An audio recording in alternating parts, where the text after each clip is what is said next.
the purpose of documentary. And you talk a lot about, I mean, all of you talk about passion and kind of, films that will make a difference, that will somehow shift how people think and perhaps ignite conversation in a democracy. And all of you talk about that, actually, when I think about it. Talk about the second bottom line, Dan and Stephen, in both of your business models. And it really does beg the question, are documentaries good business? Or are we always needing to look at the second bottom line? Caroline's talking about what we would call a dual bottom line business, which is one, you want to make money. On the other hand, you also want to make a difference on an issue or a set of issues. And both of those are mandates that we have been given by our investors to try and do both things. So when we look at a film, we look at three things. We look at A, do we think this can be a great film? Period. Do we think it can be a great film? Is it character driven? Is it dramatic? Does it have a narrative? Does it have a beginning, middle, and end that supplies an enthralling, satisfying entertainment experience? If it does that, then that's a great start. If it doesn't do that, then we're not interested.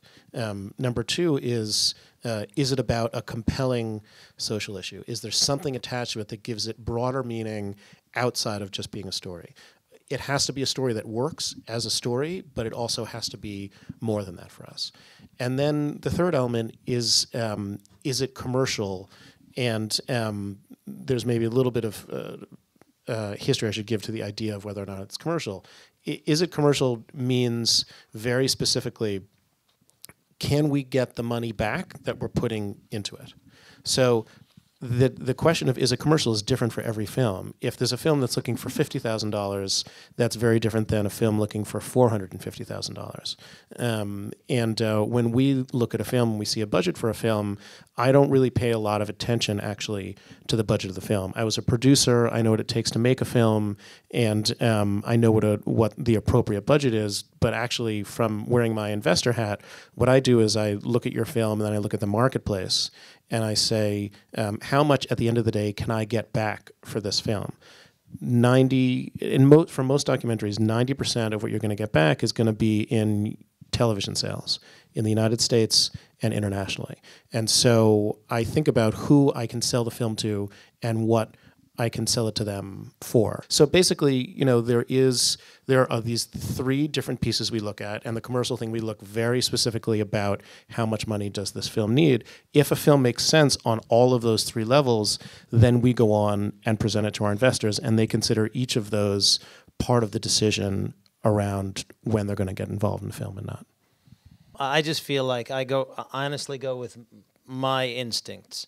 If something needs to be told for one reason or another, even if it's just comedically funny, that's great. Something needs to be told because it's literally life-changing and can save a species, that's fine. With respect to whether or not I or we will get our money back, it's typically the case that we won't. And the most important thing to do is to figure out a way to at least hold on to your film and build, again, a little library of something that may be of value to you down the line. So I look at ways in which to unconventionally reach the marketplace. And there's 1,000 ways in which to do this. And I also know that when you shoot a lot of footage, and a lot of people really don't really factor this in. Most docs that are 90 minutes have 150 or 200 hours of footage, not all of which is a complete waste. Quite a bit of which could be repurposed in an 8-part series for PBS or something that can be equally as viable or more financially rewarding than the doc itself. And that is presumably, depending on how you put your deal together, your archive and your annuity, and something that is ultimately your payoff if you don't see anything up front. But I also am not so foolish as to believe that anything that you throw out there is going to be seen, because at the end of the day, and if it's not seen, it's not meaningful, and then it's all for naught. So I think everything has to be Trojan horsed. I think there has to be an entertaining way in which to tell every story, regardless of how important it is, without impugning its integrity. If you can take a fun commercial doc, or presumably commercial doc, and give it a gravitas with a higher purpose, not in the religious sense, and tie it into sustainability, to maybe do a second generation monopoly that's, power plants are now not coal burning, but are, windmills or wind generated or hydroelectric. There's a way to educate. There's a way to really do something responsible and fun, and ultimately create a much broader audience for your film.